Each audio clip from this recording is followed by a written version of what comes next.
మంత్రులు లోకేష్ గారు మాట్లాడతారు. స్పీకర్గా ఎన్నికైన ఆయన పాత్రుడు గారికి నా హృదయపూర్వక శుభాకాంక్షలు. ఆయన పాత్రుడు గారు అంటే అందరి పాత్రుడు, ఎప్పుడూ ప్రజల గురించే ఆలోచించే వ్యక్తి. అధికారంలో ఉన్న ప్రతిపక్షంలో ఉన్న ప్రజల సమస్యలు ఎట్లా పరిష్కరించాలని ఆలోచించే వ్యక్తి ఆయన పాత్రుడు గారు. ఆయన పాత్రుడు గారు అంటే ఒక పోరాటం, ఒక పౌరుషం. ఇప్పుడే పవన్ అన్నట్టు క్షణికావేశం కూడా ఉండేది, ఇప్పుడు ఇంకా అవకాశం లేకుండా పోయింది.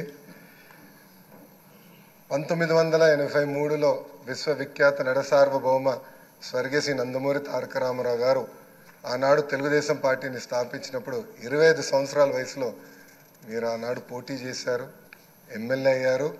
ఆనాడు భారతదేశంలోనే సెకండ్ యంగెస్ట్ ఎమ్మెల్యేగా ఆయన పాత్రుడు గారు నిలబడ్డారు. 25 సంవత్సరాల వయసులో మీరు మంత్రిగా కూడా అయ్యారు. 7 సార్లు శాసనసభ్యుడిగా, ఒకసారి ఎంపీగా కూడా మీరు ఉన్నారు. 7 సార్లు ఒకే నియోజకవర్గం, నర్సీపట్నం నియోజకవర్గం ఏ అదృష్టం చేసుకుందో నాకు తెలియదు, కానీ 7 సార్లు కూడా నర్సీపట్నం నియోజకవర్గం ఎమ్మెల్యేగా మీరు నిలబడ్డారు. 16 సంవత్సరాలు మీరు మంత్రిగా చేశారు. చూస్తే టెక్నికల్ ఎడ్యుకేషన్ కానీ 3 సార్లు R&B, forest, environment, science and technology, Panchayati Raj గ్రామీణాభివృద్ధి శాఖ మంత్రిగా కూడా మీరు చేశారు. ఈ హౌస్లో ఎవరికి పక్కన ఒక అదృష్టం నాకు దక్కింది, మీ తర్వాత పంచాయతీరాజ్ గ్రామీణాభివృద్ధి శాఖ మంత్రి ఏదో అవకాశం నాకు దక్కింది. ఆనాడు మీరు ప్రారంభించిన పనులని పూర్తి చేసే అవకాశం నాకు ఇచ్చారు. మీ నాయకత్వంలో 25,000 కిలోమీటర్లు సీసీ రోడ్ వేసాం, ప్రహరీ గోడలు కట్టాం, పంచాయతీ భవనాలు కట్టాం. గ్రామాలు కూడా ఆనాడు యుద్ధ ప్రాతిపదికంగా తాగునీటి పథకాలు కూడా కలిసి ఏర్పాటు చేశారు. అంతేకాకుండా నాకు ఎప్పుడు సలహాలు కావాలన్నా, సూచనలు కావాలని మీకు ఫోన్ చేసేవాడిని, మిమ్మల్ని అడిగి తెలుసుకునేవాడిని. ఆనాడు పంచాయతీరాజ్ గ్రామీణాభివృద్ధి శాఖ మంత్రిగా నేను ఇన్ని పనులు చేయగలనంటే దాని వెనకాల మీరున్నారని ప్రజలందరూ కూడా తెలియజేస్తున్నాను. ఇంతేకాకుండా పెద్దలు గౌరవ ముఖ్యమంత్రి గారు చెప్పినట్లు ఆనాడు ఉత్తరాంధ్ర సుజల సవంతి ఇరిగేషన్ కోసం కూడా మీరు పెద్ద ఎత్తున పోరాడారు.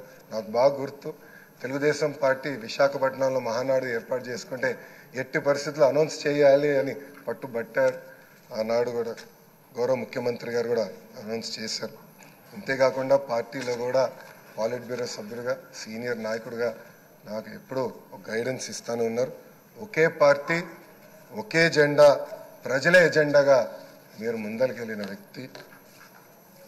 గత 5 సంవత్సరాలు మీరు కూడా ప్రభుత్వం చేతిలో ఒక బాధితులు. 23 కేసులు మీ పైన కూడా బంపర్ ఆఫర్ మీ పైన కూడా పెట్టారు. మీ పైన కూడా నిర్భయ కేసు పెడతాం కానీ అని చేస్తాం, చాలా బాధాకరం. ఆనాడు కావాలని ఇల్లు ఇల్లీగల్గా ఉందని కోర్టు కూల్చొద్దు అని చెప్పినా కూడా అతి ఉత్సాహంతో అధికారుల్ని, పోలీస్ సోదరులను పంపించి మీ ఇల్లు పైన కూడా దాడి చేశారు, కుటుంబం పైన దాడి చేశారు. మీ భార్య కానీ 2 అబ్బాయిలు కూడా బాధితులై ప్రభుత్వం చేతులు.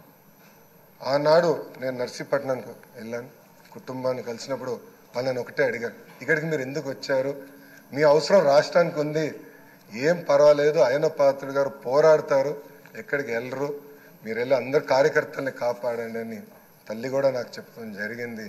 నేను అది ఎప్పుడూ మరవలేను. రాజకీయాలు చూసి పెరిగిన వ్యక్తి. ఒకప్పుడు శాసనసభ జరుగుతుందంటే రాత్రి 2-3 వరకు కూడా జరిగేది. ముఖ్యమంత్రి గారు, ప్రతిపక్ష నేత హోరాహోరీగా చర్చలు చేశారు. యువకులుగా మేమందరం చూసేవాళ్ళం. ఉందాతనంగా సభ జరిగేది.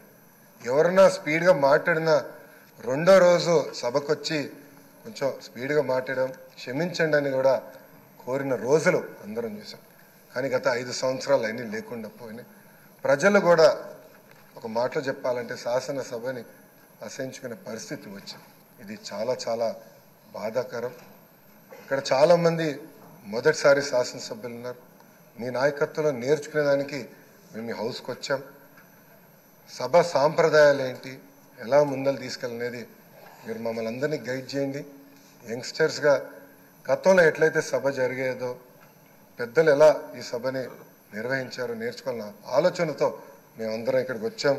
మీ ప్రోత్సాహం ఎప్పుడు మాకు ఉండాలని మిమ్మల్ని అందరినీ అధ్యక్ష వారిని నేను కోరుతున్నాను. అంతేకాకుండా మాకు నాయకత్వం అందించండి, లీడర్షిప్ ఇవ్వండి. హౌస్ని మేమందరం మీరు చెప్పిన మాట మీద నిలబడతాం. గౌరవ ముఖ్యమంత్రి గారు మన మంత్రులు కలిసినప్పుడు మాకు చెప్పారు, ప్రతిపక్ష హోదా లేకపోయినా, ప్రతిపక్ష ఇక్కడ ఈరోజు హౌస్కి రాకపోయినా మనమే ప్రతిపక్షం అనుకోవాలి.